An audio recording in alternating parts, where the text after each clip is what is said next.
it almost killed me because I was in the hospital 3 times.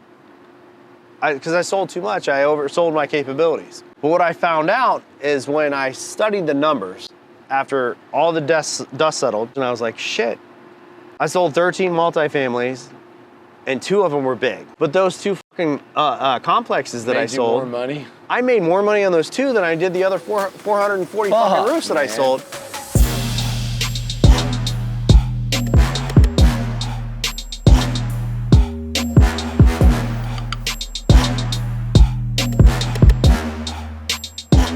What's up, guys? Hey, welcome to this special episode. I'm with my man, the Arnold. No, he's Brian Arnold. He's a 7-figure earner in roofing every single year. I don't know how many millions he's sold, but every single year I see the thousands of squares get multiplied. HOA specialist, multifamily specialist. Inside this episode, you're gonna learn how to earn 7 figures as a roofing sales rep, selling commercial deals. This man has a higher quality of life because, well, actually, you sell enough multifamily deals, you get busy as shit.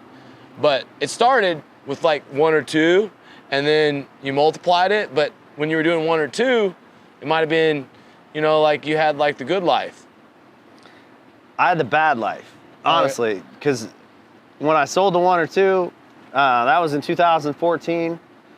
I sold 1, and it was really good because I was younger and I was, you know, having a good time. But when I really settled down to it, and I was working really way too much and on residential, and I couldn't focus on the multifamily because I didn't have enough money to do it. So as soon as I garnered enough money to do what I wanted to do, it kind of worked out. It all goes down to like actions that you get paid an amount per hour. Today you actualized a big deal. You've been working for 6 months. And, you know, shout out to Apex for landing this big project. Got to give much respect for some great competitors in the marketplace. But, you know, you've been working with them for a while, and sometimes it takes a little time. But this deal has a lot of scope to it. It could be very big, right? Yeah, I mean, it's not a huge deal, but it's going to be, you know, $4 or $5 million, and everything got signed up today. Everything's good to go. But it's all, when you go to the multifamily realm, it's all about relationships, and it's not an instant sale. That's where it's hard to, you know, take a residential salesperson and to really make them a multifamily person, because they're used to that wham bam, quick sale. This is about a relationship, and it's about trust, and you have to build that trust. You got to earn that trust, and you got to develop that trust. But then you have to deliver on it afterwards. That's what a lot of people fail on, is they can't deliver what they preach. And if I say I'm going to do something, I'm gonna do it. There's nobody on planet Earth that can say I said I was gonna be somewhere and I didn't do it, ever. And I always show up. Let's walk through your personal background. So how'd you get started in roofing? So I sold single family homes for a decade for the same company. I'm very loyal. I've been with, you know, I consult for Apex, but I've been with Storm Team Construction since October 7th of 2010.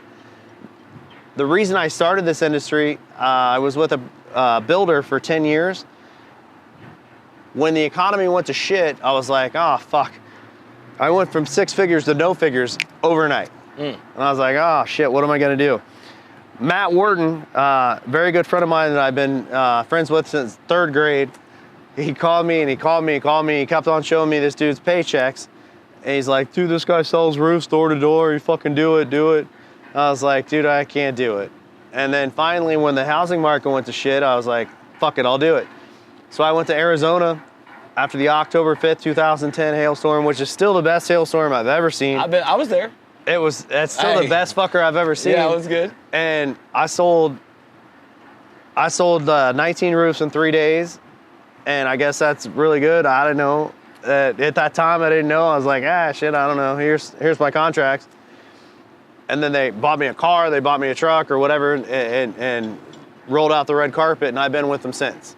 Oh, hell yeah, man. Well, shout out to Storm Team, because look, they've obviously been able to build your jobs correctly, do what they said they were going to do, and I've seen their company grow, so, got to give them respect, of course, where credit's due. It's cool that they also allow you to pursue your passion and helping others as well. Here we are in Tampa, Florida, and if you're watching this right now, you may say, how do I break into multifamily? See, me and Brian are a little bit different. I bring a little conflict right now. I'm not a wham bam thank you man, because no multifamily deal is just done overnight, but I know how to create the lead by going right to the owner, going right past the property manager. There's also working through the relationship phase. So we're gonna go through a couple of the different strategies so that you learn kind of the best of both worlds. I got some big news. This man's actually at the Win the Storm conference for Anthony Del Medico doing the $1 Million Producer panel. And what's really cool is that Anthony and I are gonna be doing a little bit of a debate. We're gonna be talking about SVG versus Skydiamonds. More importantly, we're gonna try to collaborate to dominate in this world, trying to lift people up. But me and Brian, we got something for the Wolf of Wall Street, and we're the Wolf of Roof Streets. We just do it in a little different way. Yeah. All right, so talk about how you build relationships. Is it getting your foot in the door with property managers is the key? So I do believe that, 100%. So every sales approach is different. I believe, and with the multifamily approach, I believe in, there's different types of sales, right? There's Amen. fab selling, there's relational selling. This is a total relational sale. When you're dealing with the HOAs, the conglomerates, the management firms, etc., it's all about relationships. They have to trust you, but you can't just go in and drop off a freaking business card and say, hey, can I bring you some Chick-fil-A or some shit? You got to develop a relationship, and to be honest with you, the first management firm that I actually, and it wasn't the first deal that I did, right? The first deal I did, I got lucky. How'd you approach them? The first deal or the better deal? Well, how do you approach them now? So I go in, and I don't know, I can't get into all of it, but basically I go in and I make sure that I have a relationship with those people that persists. And it will not be something that's a one-time in and out. I developed the relationship. The first relationship that I developed, that I really garnered, it was after the Wham Bams. Because I had a couple Wham Bams where I did a $2 million job. South Carolina. It was South Carolina. It was in Columbia. It was $1.52 million. I saw that. And, I got lucky. I said, when the storm hit, I drove around and I was looking for, okay, which apartment complex is the most fucked up? Yeah. And I moved into that fucking thing. Nice. That's what I did. And you fucking landed that bitch? I sure did. Oh, you got some manifestation close power, dude. I moved into it and I said, I'm going to sign a lease, but I'm doing these roofs. And they're like, we already got a roofer and blah, blah, blah. I wined and dined that person, and I'm still friends with that person this day. I love Nina, and she, she's the first person that brought me in. She was the gatekeeper? She was the gatekeeper, and she introduced me to the regional, and I still do business. Believe it or not, that's what I tell people all the time when you take my classes or whatever classes you guys are into. You can get into a door, but to stay into a door, that's what takes production. That's what there's so many different facets. Production's more than just producing the roof. You got to produce the reports. You got to produce the inspections. You got to produce the emails. You got to produce the communication. Do you see guys drop the ball in those areas? I take care of everything on that with the way my system works. But a typical roofer, what do they do? They don't do it right. So, that's why people that really give a shit. Not much competition. Well, no, people that give a shit about the customer more than they care about the money. Once you have money, I found out that I cared about the customer more than the money, and then I just started making more money because I didn't give a shit. Because a lot of these guys will just give a quote. They won't give pictures. They won't follow up. They won't do free services. Do you ever invest extra time and do free services for these people? I spend $500,000 a year on doing free shit. Free shit's important. Free shit develops relationships. That's a fucking gold nugget right here for building relationships. What kind of examples would you think about?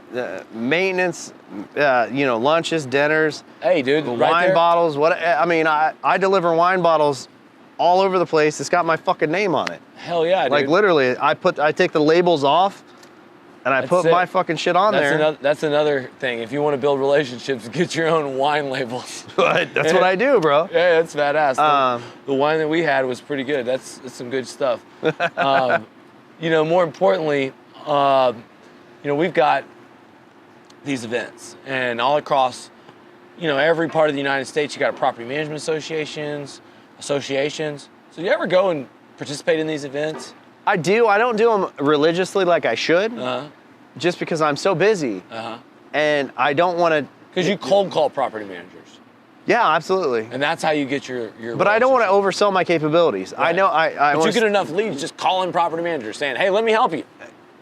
Once you develop the relationships, it's contagious. So in the state of South Carolina and North Carolina, which is my predominant business at the current time, because I'm building the business with, I have a person that's been with me since 2014 that's developing relationships with me. His name's Michael Harris. He's been with me for a long time. He's developing a relationship with the Apex, where I have other people developing relationships with Storm Team in the Carolinas. So it all works out. There's the synergy here that I'm just developing relationships, but people know if they call me, I'm going to answer, and I do this. I do what I say I'm going to do. The funny thing is. So how big about building your brand? Building the brand, but the funny thing is, Lee, nobody talks about this shit. You're better than 9 out of 10 fucking roofers if you just do what you say you're going to do, and most people just. They're all lip speak. If I say I'm gonna fucking do it, I do it. I don't care if I lose money or not.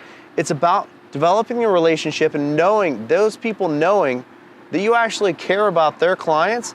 Because what a property manager doesn't want to hear, they don't want their phone to ring. They want to make their $50,000 a year and do their job and answer their clients' requests, but they don't want to fucking hear people bitch. So if you sit there and you take all of that shit off their hands and say, as soon as you get something, it's on, I got it, it's on me, done. I re-roofed one the other day. So I re-roofed a place in 2000, this place is called Williamsburg at Botany Woods, I think. Is that what it's called? Yeah, Williamsburg at Botany Woods. I replaced this roofing system in 2017, 18, something like that. 28 buildings, I know it's 28 buildings, off Edwards Road in Greenville, South Carolina. Check me out, 28 buildings. So I re-roofed that sucker, and then I got hit by a tornado in like February or whatever, 2020, whatever. So it demolished 2 of the buildings. Like the trees, rebuild the whole building. No, the trees fell on them. But the funny thing was, the roofs were still intact. Yeah. There wasn't a missing shingle in the whole complex except for where a fucking tree impaled them. I was like, sweet, we did a good job. So they were adamant that I was going to replace their buildings that that basically got hit by trees. The buildings were screwed. And I said, that's not my forte. But I advanced my business because I developed a relationship, and I did that work. It was $700,000 to basically repair 2 buildings that were pretty fucked up. And one of the buildings next door, it was unit 85, and I rebuilt these 2 units next door, which are like 82 and 84 or whatever. Unit 85, I guess the guy was a real difficult person. I'm not gonna say anything bad on the internet. The guy was a difficult guy, and he had some sort of leak. I still don't think it was a roof leak, because I went there 9 times to try to find. I didn't. Smarter people than me did. Tried to find that leak. We couldn't find it. So we think it was an AC line or something, whatever. But the guy was such a dick that we just kept on persisting and persisting or he kept persisting. I replaced all of the roof of his unit, and I put ice and water shield on the whole fucking thing. Nice. That's what we do here in Florida with the peel and stick. Well, I just did it just to make it go away, and I replaced all the decking. It cost me $8,000 to make the guy go away, because it was a smaller unit. Sometimes you got to understand what that means as far as... But it's a Pyrrhic victory, right? No, it's not. I won. That management company is going to refer me to everybody on earth, and sometimes you got to eat it to make it. Amen. Tell me about the struggle, okay? Because we heard about it upside, multi-million-dollar deals. Now you got so many property management leads, you can't even hardly keep up. You need multiple roofing companies just to keep up with all the leads. All right, but now tell me the struggle. What's the hard part that no one wants to talk about? My wife spending $2 million on a house that, yeah, I mean, sorry, I'm just kidding. No, it's Honey, all right. The blue-collar American dream's hard, No. guys. The struggle's real. No, shit. So I'm building a pretty nice house, and that's really the only struggle I got, other than my fear of flying, and I'm on flights all the time, and you know. Oh, you're overcoming that shit. I am. What about private? Private, you know, Does that scare you more? My life insurance don't cover private flight. I've been on a private plane never, so I don't know. You want to go on your first ride with me? Me and Delta get along really well, bro. Like I got Sky Miles for days. I'm a super diamond double duper. You ever seen David Kelly, my guy that's the master of disaster? Yep. He fucking took his plane and he drove from here across the Gulf to New Orleans and went through some weather that he wasn't supposed to. And he literally got 2,000 foot altitude drops and was getting turned to the side. And he's like, Lee, I thought I almost fucking killed myself. Yeah, that's not for me. I have a pretty big fear of flying. Yeah. Well, your obviously sales numbers are flying through the roof. You know, my big deal is like when a storm happens, or whenever we're cold calling, we're prospecting. If you want to learn like how to complement his method with mine, like call property managers, they lead to more deals. Call real estate brokers, they lead to more deals. Call insurance agents, they lead to more deals. Learn how to be referral partners, build relationships. That's one aspect of the game. As a matter of fact, there's a girl, Aggie, you might see her, Aggie Hall, she's on the internet, godmother of roofing. She goes to all of the property management events for me, and she's awesome, you know, and we're getting deals. And we also sponsor a lot of different property management events. A friend of mine, Steve Rosenberg, spoke at my event. He's actually speaking at Win the Storm, but he's the guy that sold his property management company. So the idea is if you get someone in that place, then maybe like me, I feel like building relationships sometimes takes too long. And I know it's a short-sighted way of thinking. It's a different business. You know, it's a completely different business. You have to trust the process. And it's not that it takes too long. It's just that I want to hire someone else to do it because I like to get it right now. And getting it right now means that you go find the cell phone number and email address, the cold call and storm damage, whatever you ever. Tell me about your door knocking days. I want to hear about the fucking door knock. Man, I did it. So, Phoenix, you door knock some commercial? So I have other people do it. Nice. Honestly, I love that. That's the true story of an entrepreneur. Well, no. So I've always been a firm believer. Center closer model's how the most successful roofing companies No, man. I'm a firm believer in I take my positive traits and I maximize my positive traits and I outsource the shit that I'm not good at or I don't want to do. Love that. And that's what I've done. And my job is to close deals and keep the customer relationships honed. But to garner the initial contact, typically I'm not the guy, and I have other guys and girls that do that for me to get me in the door. Beautiful. And then after I get in the door, I have to stay in the door. That's the hard part, though. And if you're watching this, if you're a retail contractor, if you're into building relationships, like having a setter and a closer, I mean, I'm sure the setters get rewarded if the deal gets done, right? Yep. They're not just on an hourly pay, are they? So I have so many different pay structures with people that assist me with all of my sales, and I've gone from at the most 20 people to at least one. Mm-hmm. So I've had different people working for me at different times. But I will say that everybody at the end of the day shares in the wealth. Amen. And so, look, building a team, if you don't like to prospect, getting a team that does like to prospect. You know, one thing I love about this, Brian, is that, you know, we have a commercial leads department, and, you know, we're sending out voicemails, postcards. We got more leads than we can deal with. And honestly, I think we fucked up a lot of the leads from, like, I had so many leads at one time, I should have closed a lot more of them. Yeah. You know, so a guy like you could definitely help me out, even though, you know, we know what to do at the highest level, but it's about scaling. So scaling your efforts. What is the biggest kind of secret to building a team and scaling your efforts? Slow and gradual. You can't just go in and I made a significant amount of money in a couple separate jobs here and there, whatever. But that doesn't mean I'm just going to be like, all right, fuck it, I'm going to blow up. Because you see so many people fail that try to get too big too quick. And I've done it very slow, very methodically, and I've gone from $200,000 in income to $2 million to back to 1.3 or whatever, back to 2 million, but what I didn't do is I didn't overspend my growth capabilities, and I didn't try to grow too big too quick, because that's an instant failure.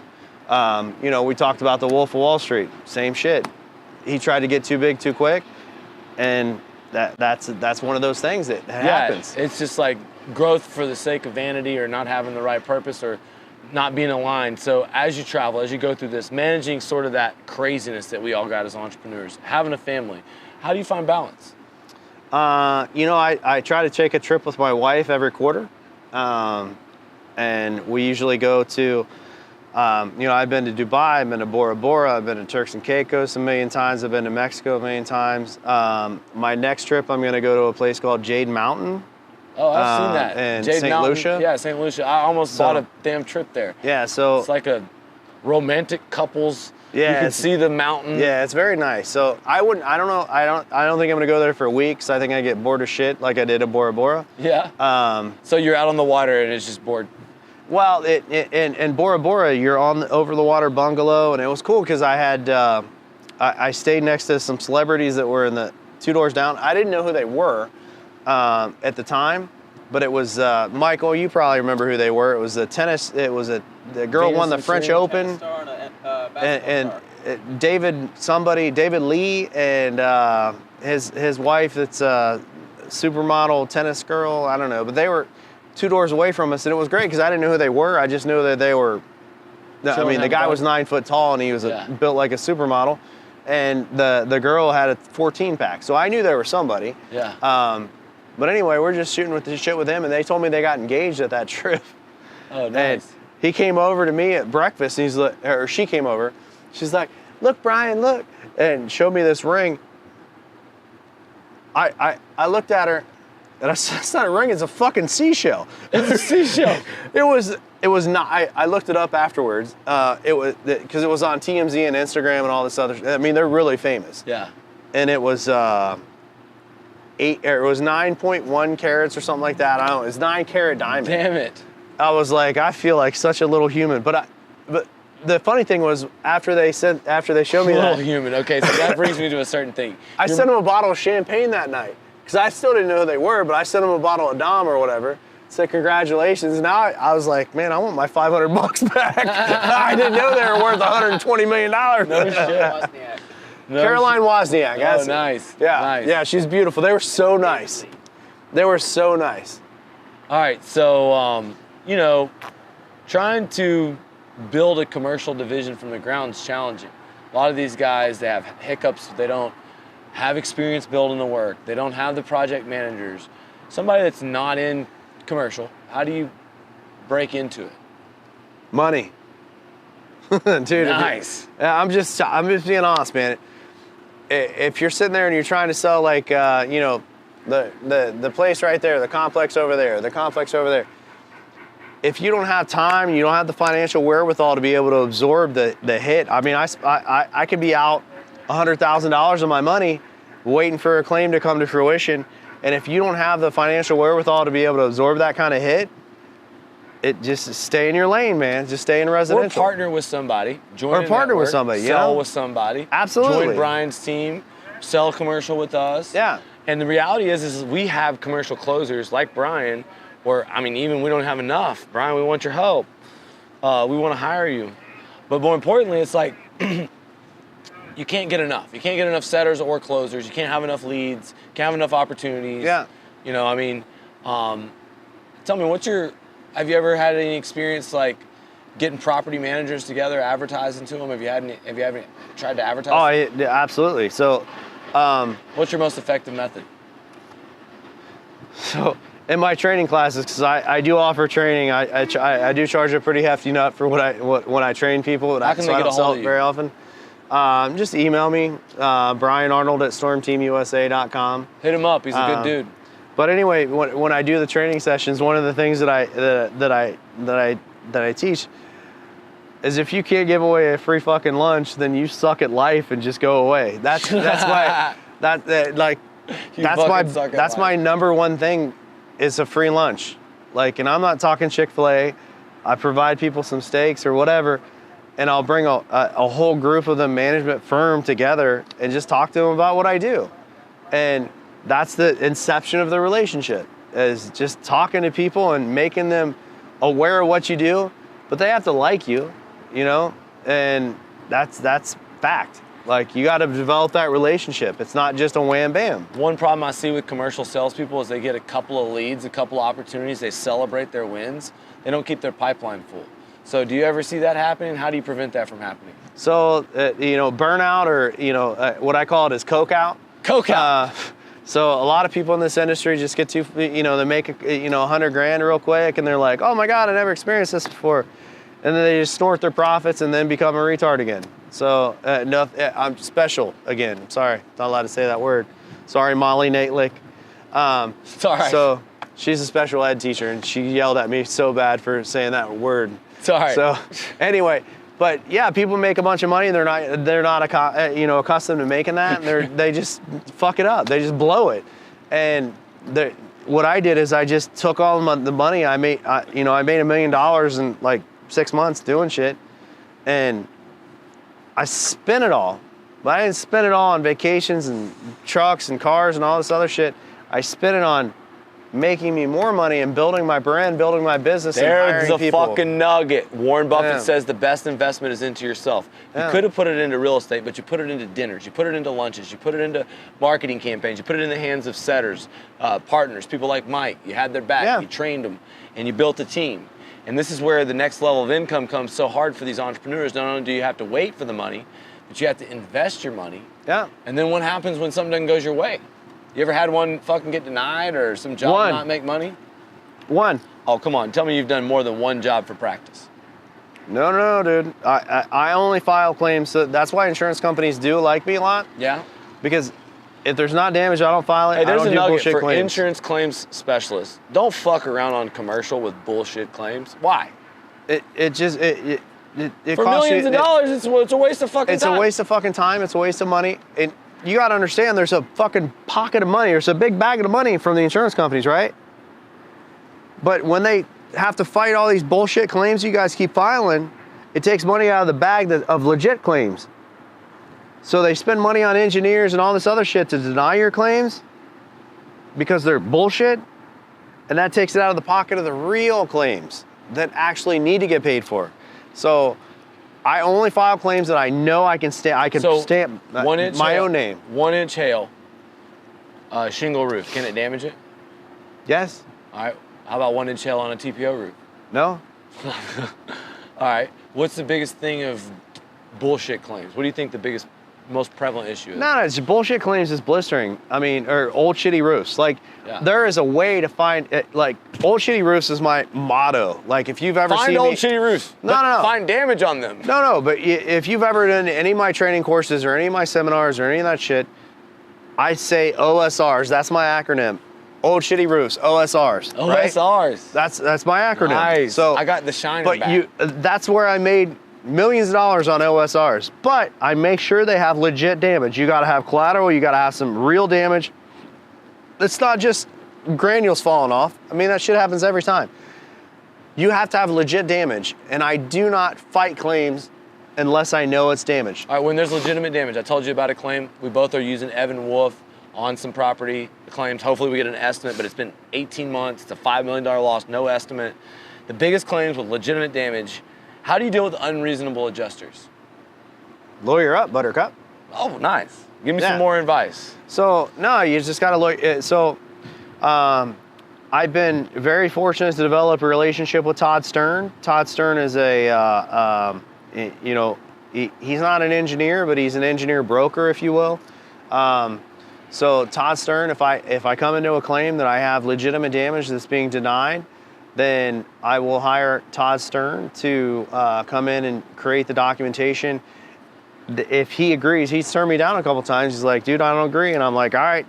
Not fucking damaged. Not damaged, not damaged. Or there's not a date or whatever. Right. If Todd says it's not viable, I'm out.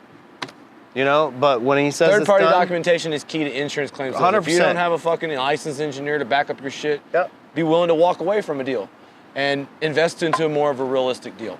Yeah. Because I see these guys, they don't get enough opportunities. They try to like build an imaginary story about what's going to happen when they land this one deal. I had a friend of mine, I was telling you about the circumstance, didn't go his way. He lost the appraisal, Yeah, I lost remember some you money on saying the that. job. Yep. But it's like, hey, bro, this was the advice I give him. I was like, hey, you were counting all your money and everything looked good, but you can count on your money when you got 10 of those and when you're not worried about losing one. Yep. Do you believe that that's the case? Oh, 100%. Like, I had the biggest deal I've been working on. It's in Wilmington, North Carolina. It's everybody I've got estimates from some of the biggest hitters in our industry to help support and substantiate the documentation, as you said. Having proper documentation is imperative to what we do. And I've got Evan Wolf on this. I've got a local attorney that I honestly don't remember the name. I'm sorry. And then I've got Daly and Black on it's the biggest claim ever. And it just sucks because they're doing the wrong thing. I'm doing the right thing. Is that slate roof? Sharded copper. Copper. Thousands of squares of copper. Nice. It's all copper. And it's all hail damaged, obviously? It's fucked. It's just cosmetic damage they're saying? No. They don't even have a cosmetic exclusion. Did they give a coverage? They offered nothing. They offered a straight denial. Oh, what's the upside on it? I'm probably looking at $15 million. Nice, dude. Yeah. So fucking it's sweet, dude. It's my biggest claim. $15 million fucking claim. Hey, comment below if you got a bigger claim than $15 million. It's the fucking biggest claim on this channel so far. It's probably in the realm of 6 or 7 million. But after everything, what are you gonna get approved? I think it's gonna go. Look, all these bullshit numbers. Look, I'm gonna be real with you. I'm gonna bust these guys' balls on the panel. I think that counting deals before they're approved, it's not real. A deal and a deal till you get a fucking check. Ain't a fucking deal, dude. Come on, you see this shit? A deal till you got a check, bro. You see these motherfuckers counting their estimates? Yeah, a deal and a deal till you got a check. Hey, you sign a contract and it's a potential $15 million claim. Does it go into your sales column? I ain't got nothing. That's zero. Yeah. Fucking zero. So how many times do you see these? How many people on this panel have fucking pieces of paper that aren't fucking? I know that all of the numbers are. When I submitted my numbers to SVG, which I don't do anymore, just because I don't want to beat them up too bad. No, I just don't want to be there every year. You know, like taking somebody else's spot, right? Because I know I'm going to be there, or whatever. So, but I know that when I was right at $10 million a couple years ago, it was triple checked by the accountant and this and that, and it was only revenue brought in. It wasn't. Even if I contracted it, that's why you're my fucking dog, bro. You have the real shit verified. If I didn't get a check. And that's what the fucking National Roofing League is about. Maybe y'all saw us give away $10,000 to Scott Edwards. We're going to be the first verified live sales leaderboard roofing sales contest. I want your team, wherever you're working, to be a part of it. Landing these large loss deals. We're going to have a specific commercial sales contest. We'll have like HOA project of the year, and I'll fucking give away $10,000 just for that. I mean, just fucking giving away money like it's Vegas, bro. I'm having fun with it. This is what I love most, roofing sales. Is this a fucking sport to you? I mean, how do you feel like roofing sales compares as a sport? There's pros and cons to that. Okay, right? Tell me what the cons are. The cons are it brings in too many cons when you're talking about shit being a sport, and I agree with you, but at the same time, a lot of the stuff it's bringing in negativity to our industry because the sport of getting insurance claims. See, the thing is that we're a retail company, a solar company, a commercial retail company. Well, I wasn't talking about you. No, but I think the insurance companies look down on people that are completely 100%. dependent on storms, that are storm chasers. I was once that guy. Yeah, I was. Yeah. 6 years ago. I am. I mean. But I disagree. So I am that guy. But I only file claims that are merited without bullshit. How many fucking merited commercial claims go without being filed? I agree with that. How much money is that? Oh, it's a zillion bazillion. So you're speaking up, helping people unforeseen opportunity. Yeah. All right, so building the jobs. You've had to have some production failures. What's your biggest production failure? My biggest production failure is actually the first deal that I ever did. Tell me about it. It was called the Keswick. It was in, there was a storm that happened May 23rd of 2014 in Columbia, South Carolina. That was my biggest deal I ever sold. It's the one I moved in. to the apartment complex, and I ended up jinxed that job. Well, it was Storm Team Construction's first big job. And what we did is this is a whole team effort. It wasn't my fault. It wasn't Storm Team's fault. It was all of our faults. We tried to, I moved in the production people. I got an apartment for them to live there and micromanage it because it was, you know, several thousand squares, but it had 128, you know, copper bay roofs. I had to replace the putt-putt course. I had to, the felt on the putt-putt place. I mean, I got everything covered. We're at a pool right now, right? We're on the roof. I got all this shit. The roof, what we did is, that's the problem. We focused on all this stupid shit, and we rushed the roofs to get all the money on the side work. Yeah. And we rushed the roofs and just hired frickin' anybody that could speak Spanish. We just hired them and frickin' put them on it, and we rushed them. And we didn't focus on quality. We focused on quantity, if you will. Kind of like probably back in your singles days. I'm sorry, Mrs. Haight. So you focus on quality. Definitely stepped up once I got married. So anyway, but that's what we did. Was we rushed it to try to get the dumb shit done because we were making so much money on the dumb shit, on the dryer vents. The dryer vents were like $40 a piece. They cost us $3 or some shit to do. So my production staff, instead of focusing on managing the roofing, that was the biggest profit. I see this a lot. They saw these other avenues of income. Yeah. And they were like, instead of focusing on the main thing, they went over here. Oh, absolutely. And I've struggled with that sometimes, doing a roofing company and having consulting. I'm sure you struggle with that, running your own book of business in consulting. How do you manage that? So I basically try to focus on what makes me money and makes me have freedom. Nice. Right? So I don't get a lot of freedom with residential sales. And so you may not know this. I've told this story several times. But in 2017, I sold 444 roofs. Nice. That's fucking a lot, dude. I've never heard anybody sell flat money. It was me, and I had 2 people that were assisting me with the sales process, but I did every single paperwork. So in Greenville, South Carolina, there was a major storm March 21st of 2017. I was there. And I sold... My daughter was 2. Yeah, so I sold a boatload of roofs. It hit my backyard, right? So it almost killed me because I was in the hospital 3 times. Because I sold too much, I oversold my capabilities. But what I found out is when I studied the numbers, after all the dust settled, I made about $2 million that year. I think, I don't know, Michael, 1.5, what, 2, what, I made, it was a 7-figure thing. So, I studied everything and I look back at what we made as far as a company, and I say I mean we, Michael, and you know, he wasn't with me at that time working for me. He was working for Storm Team, if you will, or with me. I don't say for me, I say with me. But at that time, we were looking at it, and I looked at the numbers, and I was like, shit. I sold 13 multifamilies, and 2 of them were big. The other was just like a couple buildings, whatever. But those 2 fucking complexes that I sold, more money? I made more money on those 2 than I did the other 440 fucking roofs that I sold. So then I took all that money and I refocused my energy. Focus.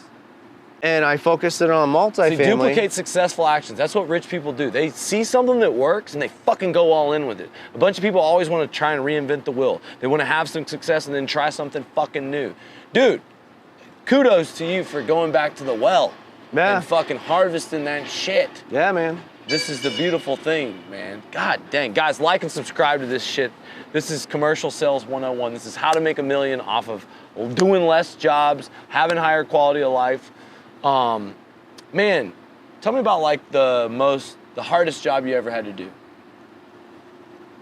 Are we going to talk about my wife again, or? I'm just kidding, Lauren. I love you. None of the sales are really that hard. You can't remember one in particular, or any of the builds besides the first one, or any of the collections, or you told me you were talking about one of the apartment complexes you did. So that was what happened there? That was the original one that I was talking about. That so you kind of got I butchered it like Baghdad, bro. Butchered it like Baghdad. That's all right. I butchered plenty. Yeah. And I finished the job, fixed it, and stood behind my word. Yep. Left it there the way it was supposed to be left. Storm Team did the same, I'm sure. But the just cool cost thing is more than they thought. Nah, the cool thing is that you know, I'm outside of warranty. I gave them a 5-year bumper to bumper or whatever, and that was in 2014. And they had 6 freaking leaks after an ice storm that just happened in South Carolina last week. What do you think I told them? Screw off? No. I'll take care of it. Absolutely. So on Monday and Tuesday and Wednesday, I have 3 people, and they're going to fix and seal every single piece of freaking flashing, every pipe jack. They're caulking the shit out of that whole joint to make sure that it doesn't happen again. And it's not under warranty, and I'm buying their hotels, I'm doing all this stuff because, believe it or not, the fact that I was honest with that management firm and I told them the shortcomings of where I butchered the job, like Baghdad, sorry. When I did that, they respected me so much because they didn't give me another job. They didn't give me another job for 4 years. And then they had some more leaks pop up, and I took care of them. But they had a fire, and they didn't have any contract. They couldn't get anybody out there quick enough. And the fire was on a Saturday night, and it was 3.5 hours away from my house. And I was there Sunday at 6 in the morning. Damn. Because they gave me another shot. They opened the door. When you have that door opening, and you know once I did that, guess what happened after that? It compounded where they spread the emails around their management group, and they said, hey, this guy doesn't suck. He actually gives a shit about his customers, and he'll fix what he fucks up, because contractors fuck everything up every once in a while anyway. But they gave me another job. They gave me 2 more complexes to re-roof right after that. And it was, so that's $700,000 in revenue right after that, just because I fixed some leaks that were my fault anyway. Damn, dude. There's the lessons. Stand behind the work. It's about the relationship. Sometimes you need to do free repairs. Sometimes you need to invest into property managers. Property managers are everything. Build the relationships. Keep trusting the process and understanding that big jobs are not only more profitable, easier to manage, giving you higher quality of life, but worth way more of the commissions than dealing with 400 roofs. These are the lessons. All you have to do is have faith and trust the process. You need to like and subscribe. And whether it's getting a commercial deal through relationship, referral through property manager, or cold calling that person direct, we're gonna be talking about landing commercial deals. We're gonna be doing some things, man. Anthony and me, we got something planned. We're gonna be doing a big, on the next YouTube episode, a podcast. It's gonna be me and Anthony and SVG versus SCU, the differences, our life, the story, the evolution, and more importantly, a big message for everybody in a big competition. Can't wait for everybody to see what we're about to put together. And man, dude, but I got something to add to that. Go ahead. So realistically, you've got, the roofing salesman, you got Roof Sales Mastery, you got Skydiamonds, you got, SVG. You got all these different programs. And the funny thing is people can buy all of them. And they can learn something from every one of them. Every one of them. You should buy every fucking one, guys. I support all these guys. You can learn a gold nugget from everybody. You have to create, as a salesperson in this industry, you have to be able to create your own salesperson within yourself. But you can take the positive and negative attributes of each of these sales systems and Skydiamonds and SVG, because yours is more like wham bam, I'm closing your shit. SVG is more about be-back stuff. Roof Sales Mastery, Becca Switzer, she's more about estimate supplements. And she also has some recruiting stuff. Yeah, so there's different things that you can pick up from everybody. Even who's the guy that does the restoration referral system? Matt Danskin. Sorry, Matt, I'm brain dead right now. I'm on a beach. Getting insurance agents to give you referrals. Huge Matt Danskin's system's a great system. Yeah. I actually bought it, and I don't buy shit. I'm cheap. Like Skydiamonds. They all look at me as I get it for free. Sorry. They look at me like the big bad wolf, dude. I'm the big bad roofer, the big bad consultant. They all want to fucking. But I love them all, man. I respect all of them. I'd say everybody buy all their programs. But I totally agree with that because you can pick out, as a salesperson, you cannot be defined by somebody else. You cannot have a canned sales pitch. The canned sales pitch is fucking 1920. No, it's not. You have to create your own identity, but you can learn how to identify yourself. And I'm not talking about the pansexual, whatever. I'm talking about regular identification, if that makes sense. Like, I don't know how we went into Bruce Jenner. I don't know. You know what I'm talking about. Hey. Anyway, I digress. So, anyway, my wife and I are in a big battle about this. But the fact of the matter is, you can pick up something from every single program that's out there. Amen. And make it yours. But if you're trying to be Lee Haight, if you're trying to be Anthony Delmenico, if you're trying to be Becca Switzer, you can't. Or Brian Arnold. I'm just a lowly salesman. But if you're trying to be somebody, you can't. You can't emulate someone, but you can take the positive attributes of what you think is going to benefit you as a salesperson and say, you know what? I liked what Lee had to say. I liked what Anthony had to say. I like what Brian had to say. I like what Becca had to say. I like what Mike Coday had to say with Roof Sales Mastery, because I think he's a great guy. Absolutely. I think if you take all of those things and you develop yourself as a salesperson, then you get your results, because then you get your results because you took the best of everything. You learn from everybody. Yeah, and absolutely. I learned from all these people. I've been talking to this guy.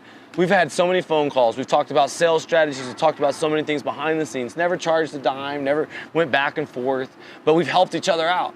And so I know this guy's curious. He's open-minded. Dude, you can't be a narcissist if you're trying to learn from everybody. And the problem with success is it creates this complacency, like you know it all. Yeah. It creates this mentality that you can't learn anything. Just because you make $1 million a year as a roofing sales or $2 million a year as a roofing, you keep learning. You keep trying to figure out how do you get better, and collaborating with. But this is where it comes in. People that watch this podcast are like, oh, those guys are friends or whatever. When's the first time we met? Today. It's the first time we ever talked in person. It's the first time we've ever met in person, but you can still talk and communicate online and garner relationships. That's what we talk about, is relationships. We can garner relationships with people and never meet them, but now it's the first time we've ever met. I feel like you're my brother. You know? Yeah, so man. We're about ready to go get some steak here in a minute. Yeah, I gotta get on a flight here in a couple hours. We're gonna have some drinks. We're gonna have some fun. The Wolf of Roof Streets, the couple of us here, we're coming to win the storm. And we're gonna have some big things for you. So, hey, like and subscribe to this, comment below if you have any questions. We got something big coming up with me and Anthony Delmenico on a little Battle Royale podcast coming up here real soon. So, appreciate everybody. Hey, see you guys, thanks. Man, epic, bro. I was sick.